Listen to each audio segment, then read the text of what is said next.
संध्याकाळचा नाश्ता म्हणजेच इव्हनिंग स्नॅक्स काय खावेत आणि का खावेत हे आजच्या व्हिडिओमध्ये मी सांगणार आहे. आणि मुळात संध्याकाळचा नाश्ता यावर एक वेगळा व्हिडिओ करण्या इतकं काही ते महत्त्वाचं आहे का, तर तुम्हाला हा व्हिडिओ बघितल्यानंतर नक्की कळेल. संध्याकाळचा नाश्ता जो आहे, आपण जर का डाएट करत असू तर बऱ्याचदा आपले न्यूट्रिशनिस्ट आपल्याला सांगत असतात की इव्हनिंगला 100% काही ना काहीतरी खायचं आहे. आता काय खायचं हा प्रश्न असतो. काही जणांना वजन मेंटेन करण्यासाठी खायचं असतं, काही जणांना मसल गेन करण्यासाठी खायचं असतं, काही जणांना एनर्जी टिकावी म्हणून खायचं असतं. तुम्ही रात्री जेवण किती वाजता करता किंवा दुपारचं जेवण किती वाजता होतं याही पेक्षा तुम्ही इव्हनिंग स्नॅक्स घेणं हे खूप इम्पॉर्टंट असतं. यामध्ये मी तुम्हाला बरेचसे ऑप्शनही देणार आहे, काही रेसिपीज सुद्धा सांगणार आहे. तेव्हा हा व्हिडिओ आता शेवटपर्यंत बघत राहा. नमस्कार मंडळी, मी स्मिता शेवाळे आणि आपल्या यूट्यूब चॅनलमध्ये पुन्हा एकदा सगळ्यांचं अगदी मनापासून स्वागत आहे. आपली फॅमिली मस्त ग्रो आणि ग्लो होतीये. खूप जणांना खूप गोष्टी या चॅनलवरून कळत असतात आणि म्हणून ते खूप आता हेल्दी व्हायला लागलेले आहेत. तुम्हाला सुद्धा असं हेल्दी आणि छान आमच्या फॅमिलीचा भाग व्हायचा असेल तर जे कोणी आत्ता हा व्हिडिओ बघत असतील पण चॅनल अजून सबस्क्राईबच केलेलं नसेल, मी त्यांना विनंती करीन की चॅनल आपलंच आहे, चॅनल सबस्क्राईब करा आणि आमच्या या छोट्याशा फॅमिलीचा तुम्ही सुद्धा भाग व्हा. आजच्या या एपिसोडमध्ये सुद्धा मी अतिशय इन्फॉर्मेटिव्ह अशी गोष्ट सांगणार आहे, ते म्हणजे संध्याकाळचा नाश्ता मुळात आपण का करायचा. ही कारणं आहेत ना, ही समजून घ्या. 5 कारणं आहेत. ती क्विकली समजून घेतल्यानंतर आपल्याला डोक्यात फिट होईल की अच्छा, म्हणजे आपल्याला संध्याकाळी नाश्ता करायचा आहे आणि दुपारचं जेवण मुळात वेळेत करायचं आहे, तर आपण इव्हनिंग स्नॅक्स घेऊ शकतो. तर इव्हनिंग स्नॅक्स आपण का घ्यायचं असतं? नंबर 1 कारण ते म्हणजे ऊर्जा टिकवून ठेवतं. आता तुम्ही दुपारी जेवल्यानंतर आणि रात्रीचं जेवण असतं, याच्यामध्ये आपल्याला 100% भूक लागते. मग त्यावेळेला आपण जंक फूड, भेळ, वडापाव, समोसा, ढोकळा यासारखे पदार्थ आपण खातो, जे की अतिशय हार्मफुल असतात. आणि मुळात आपण या संध्याकाळच्या वेळेत ना कुठेतरी ट्रॅव्हल करत असतो किंवा आपण ऑफिसमधून घरी येत असतो किंवा आपण कुठेतरी बाहेर जाणार असतो. तर ही जी मधली वेळ असते ही महत्त्वाची असते. यामध्ये आपल्याला पटकन काहीतरी खाता यावं आणि ऊर्जाही टिकवून ठेवता यावी, यासाठीचा हा स्नॅक ब्रेक असतो. त्यामुळे या स्नॅक ब्रेकमध्ये आपण 100% काही ना काहीतरी खायचं असतं. संध्याकाळच्या खाण्याचा दुसरा एक फायदा असा होतो की रात्री आपण जे जेवतो ते बऱ्याचदा उशिरा जेवण होतं आणि मग त्यावेळेला आपल्याला खूप भूक लागलेली असते आणि मग आपण भरपूर जेवतो. रात्रीचं जेवण जे आहे ते हलकं आणि मॉडरेट असायला हवं आणि त्यासाठी इव्हनिंग स्नॅक्स महत्त्वाचं आहे. आपण इव्हनिंग स्नॅक्स जर का थोडासा घेतला तर रात्रीचं जेवण हे आपण हलकं खातो आणि अर्थातच त्यामुळे पचनाला सुद्धा मदत होते. नंबर 3 कारण ते म्हणजे रक्तातली साखरेची जी पातळी असते ती स्थिर राहते. आता बऱ्याच जणांना ते दीक्षित डाएट किंवा मग इंटरमिटंट फास्टिंगवाले डाएट जे असतात ते करतात. पण बऱ्याचदा आपण हेल्दी जे डाएट असतं ना, ते थोड्या थोड्याने खाणं हे हेल्दी डाएट सगळ्यांना सूट करतं आणि ते योग्यही असतं. तर लहान वयामध्ये तर मला असं वाटतं की इंटरमिटंट फास्टिंग वजन पटकन कमी व्हावं यापेक्षा जर का आपण थोडं थोडं खाण्याची सवय लावली, मॉडरेट ईटिंग जर का आपण ठेवलं, तर त्यामध्ये संध्याकाळचा जो स्नॅक टाईम आहे त्यामध्ये आपण जे खातो ते अतिशय महत्त्वाचं राहतं. आपल्या रक्तातली साखरेची जी पातळी आहे ना ती नॉर्मल राहते. नाहीतर मग बऱ्याचदा काय होतं, आपली शुगर डाऊन होते, मग आपली एनर्जी लो होते. त्यासाठी हे इव्हनिंग स्नॅक्स आपण घ्यायचेच असतात. चौथं कारण ते म्हणजे लक्ष आणि मूड सुधारतो. अर्थातच बऱ्याचदा शुगर ड्रॉप झाल्यानंतर आपले मूड्स जे असतात ते खूप मूड स्विंग्स व्हायला लागतात, चिडचिड होते, रागराग होतो आपला किंवा मग कॉन्सन्ट्रेशन होत नाही. हे सगळं होऊ नये म्हणून खरं सांगायला गेलं तर आपल्या पोटामध्ये थोडं थोडं आपण काहीतरी टाकत राहणं गरजेचं आहे. आता दुपारचं छान जेवण झाल्यानंतर दुपारी सुद्धा आपण असं करतो की अरे बापरे, संध्याकाळी खायला मिळेल की नाही म्हणून भरपूर जेवून घेतो. तर तसं न करता आपण दुपारचं जेवण जे आहे की जास्तीत जास्त सलाड, जास्त भाजी आणि कार्ब्स त्याच्यामध्ये कमी. ह्यानंतर जेव्हा आपण संध्याकाळी खातो स्नॅक्स, तर त्यावेळेला आपण थोडे स्नॅक्स खाल्ले तरी सुद्धा आपलं ते पोटभरीचं होतं आणि ते आपलं मूड सुधारत असतं.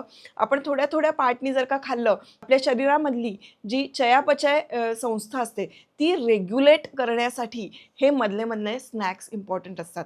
आता मधले स्नॅक्स मी तुम्हाला सांगत नाही, पण इव्हनिंग स्नॅक्स हा अतिशय महत्त्वाचा भाग आहे, तो आपण स्किप करू नये. 5वं कारण ते म्हणजे अतिरिक्त जे पोषण आपल्या शरीराला मिळायला हवं ते प्रत्येक वेळेला मीलमधून आपल्या जेवणातून मिळतच असं नाही. मग ही ती वेळ असते ज्या वेळेला आपण जास्त प्रमाणात फायबर, प्रोटीन, व्हायटमिन्स असलेल्या काही गोष्टी आहेत त्या आपण इथे ॲड करू शकतो. त्यामुळे आपल्या शरीराला एक अतिरिक्त जे मिळत नाहीये जेवणातून पोषण, ते पोषण आपल्याला इथून मिळू शकतं. ते कसं, कुठल्या पदार्थातून, हे आता आपण समजून घेऊया. आता आपल्याला वेट लॉस करायचं असेल तर संध्याकाळच्या स्नॅक्समध्ये आपण लो कॅलरीज घ्यायला हवं, म्हणजे हाय फायबर हाय प्रोटीन.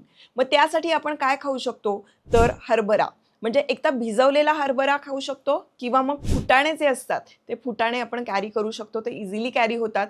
जे भिजवलेले हरभरे असतात त्यामुळे तुमचं वजन कमी व्हायला मदत होते, त्यांनी प्रोटीन जास्त मिळतात आणि फायबरही जास्त प्रमाणात मिळतं, त्यामुळे ते खाऊ शकता. नंबर 2 ते म्हणजे मखाणा. मखाणा तुम्ही छानपैकी भाजून खाऊ शकता, यामध्ये सुद्धा लो कॅलरीज असतात आणि तुम्हाला हवं तेवढं पोषण मिळतं.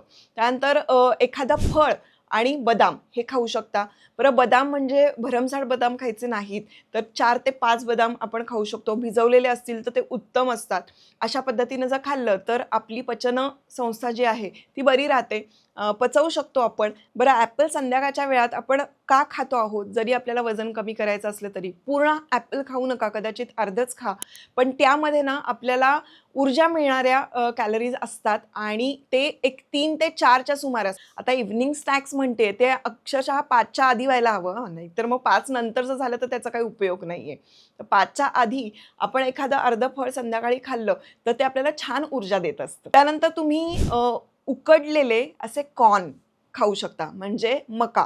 तो त्याच्यामध्ये बटर न घालता फक्त मीठ थोडंसं घातलं, किंचितचं चाट मसाला घातलं आणि मग खाल्लं तरीसुद्धा ते पोटभरीचं असू शकतं. संध्याकाळच्या वेळात आता जो 5वा ऑप्शन आहे ते म्हणजे चहा, कॉफी या पद्धतीचे सगळे पेय जर का आपण टाळले तर हे वेट लॉससाठी उत्तम ठरतं.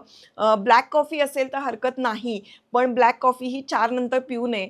तुम्हाला लक्षात राहावं म्हणून 4ची कॉफी स्मिताबरोबर ही यासाठी आहे की 4 वाजता शेवटची आपण कॉफी घ्यावी, त्यानंतर कॉफी पिऊ नये खरं तर. आणि ग्रीन टी आपण घेऊ शकतो. वेगवेगळ्या प्रकारचे खूप छान छान ग्रीन टी मिळतात. ते आपलं मेटाबॉलिझम छान करण्यासाठी मदत करत असतात. त्यामुळे अशा पद्धतीचे जे स्नॅक्स आहेत ते आपण वेट लॉससाठी खाऊ शकतो किंवा मग अशा पद्धतीनं हे पेय पिऊ शकतो. आता ज्यांना मसल गेन करायचं आहे त्यांनी काय बरं करायचं, त्यांनी काय खायचं, तर त्यांच्यासाठी सुद्धा हरभरा हा उत्तमच आहे, कारण त्यांना हाय प्रोटीन हवं आहे आणि कार्ब्सचं प्रमाण जे आहे ते खूप कमी हवं आहे. मग त्यासाठी सुद्धा हरभरा हा उत्तमच आहे. किंवा मग फुटाणे जे असतात ते आपण मूठभर फुटाणे घेतले, ते आपण खाल्ले किंवा मग त्याच्याबरोबर दाणे ॲड केले, शेंगदाणे जर का आपण घेतले ते आपण मूठभर घेतले आणि खाल्ले, त्याच्याबरोबर एक चीज क्यूब जे आहे ते जर का खाल्लं तरी सुद्धा आपल्याला पुरेसं प्रमाणामध्ये प्रोटीन मिळतं. बॉइल्ड एग जे आहे ते सुद्धा ज्यांना मसल गेन करायचं असेल त्यांनी संध्याकाळच्या वेळात 2 बॉइल्ड एग खायला हरकत नाही. किंवा मग पीनट बटर आणि अगदी मल्टीग्रेनवाला जो ब्रेड असतो तो एखादा ब्रेड आणि मग त्याच्यावर 1 चमचा आपण जर का ते पीनट बटर ॲड केलं आणि ते खाल्लं तरीसुद्धा बऱ्यापैकी आपल्याला प्रोटीन त्यामध्ये मिळू शकतात. सगळ्यात चांगला ऑप्शन असतो ते म्हणजे स्प्राउट्स आणि पीनट्स याची जी भेळ असते ती आपण खायची. त्यामध्ये मस्तपैकी कांदा, टोमॅटो, कोथिंबीर असं छान बारीक चिरायचं, त्याच्यामध्ये तुम्हाला आवडतात ते मसाले घालायचे आणि हे स्प्राउट्स जे आहेत हे छान उकडून घ्यायचे आणि मग खायचे. आपल्याला प्रोटीन जेव्हा छान पचावं असं वाटत असतं त्यासाठी आपण जर का स्प्राउट्स उकडून खाल्ले तर ते तुमच्या पोटासाठी खूप उपयोगी ठरू शकतं आणि तुम्हाला पुरेसं प्रमाणात प्रोटीन देतं सुद्धा आणि ते पचतं सुद्धा. आता बनाना आणि प्रोटीन मिल्कशेक जर का तुम्ही अशा पद्धतीचा मिल्कशेक प्यायला, म्हणजे खरं सांगायला गेलं तर तुमच्याकडे जे प्रोटीन पावडर आहे त्याच्यामध्ये थोडंसं बनाना घातलं आणि त्यामध्ये बदाम जे असतात त्याचं मिल्क मिळतं, बदामाचं दूध मिळतं, ते ॲड करून जर का तुम्ही त्याची स्मूदी बनवली आणि ती तुम्ही संध्याकाळी खाल्ली तरीसुद्धा तुमच्या मसल गेनसाठी हे अतिशय उपयुक्त ठरू शकतं.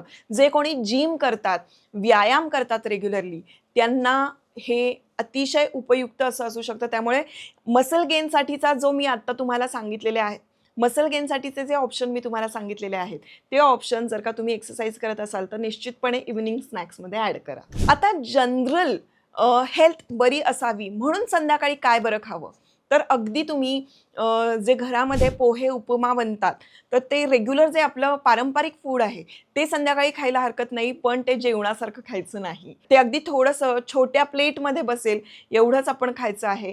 किंवा मग मूठभर आपण दाणे घेतले आणि गूळ घेतलं तर ते अतिशय आयर्ननी भरपूर असं असतं, त्यामुळे ते आपण खाऊ शकतो. किंवा मग एखादं फ्रूट खाऊ शकतो, ड्रायफ्रुट्स आहेत ते खाऊ शकतो, बदाम थोडेसे, एखाद दुसरा काजू हरकत नाही, अंजीर घ्या. हे सगळं संध्याकाळच्या वेळात तुम्ही खाऊ शकता. किंवा मग सँडविच, जे की खूप जास्त व्हेजिटेबल्सनी भरलेलं असं सँडविच असेल, काकडी, टोमॅटो किंवा मग पनीर, चीज असे स्टफ असलेलं जे काय आहे ते तुम्ही खाऊ शकता. ह्या सँडविचमुळे सुद्धा तुमचं पोटभरीचं होतं आणि हे खाल्ल्यानंतर तुम्ही रात्री जेवूही शकता. आता बऱ्याच जणांना असं होतं की संध्याकाळी खाल्ल्यानंतर मग भूक लागत नाही, त्यामुळे त्यांच्यासाठी हा सल्ला आहे की अगदी थोड्या प्रमाणात आपण खायचं आहे. जर का एक अख्खं सँडविच खाल्ल्यामुळे आपलं पोट भरणार आहे असं वाटत असेल, तर कायम अर्धच सँडविच खायचं. म्हणजे कायम आपल्या पोटामध्ये थोडीशी जागा ठेवायची. खूप पोट भरून असा इव्हिनिंग स्नॅक करायचा नसतो.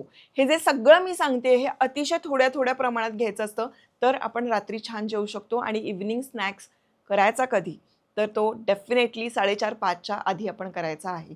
म्हणजे 4 वाजता तुम्ही खाणं हे महत्त्वाचं आहे, तर आपण त्याला संध्याकाळचं खाणं म्हणू शकतो. तर इव्हिनिंग स्नॅक्स का महत्त्वाचे आहेत, एकूणातच ते आपल्यासाठी कसे उपयोगी ठरू शकतात, हे सगळं आज मी या व्हिडिओमध्ये सांगितलेलं आहे. आय होप या व्हिडिओमधली माहिती तुम्हाला उपयोगी ठरेल किंवा मग ही रिमाइंडर देणारी असेल. आणि जर का असं वाटलं असेल तर मला तुम्ही कमेंटमध्ये तसं निश्चितपणे सांगा. अजून कुठल्या विषयावर अजून कुठली माहिती हवी असेल ते विषयसुद्धा तुम्ही मला सजेस्ट करू शकता.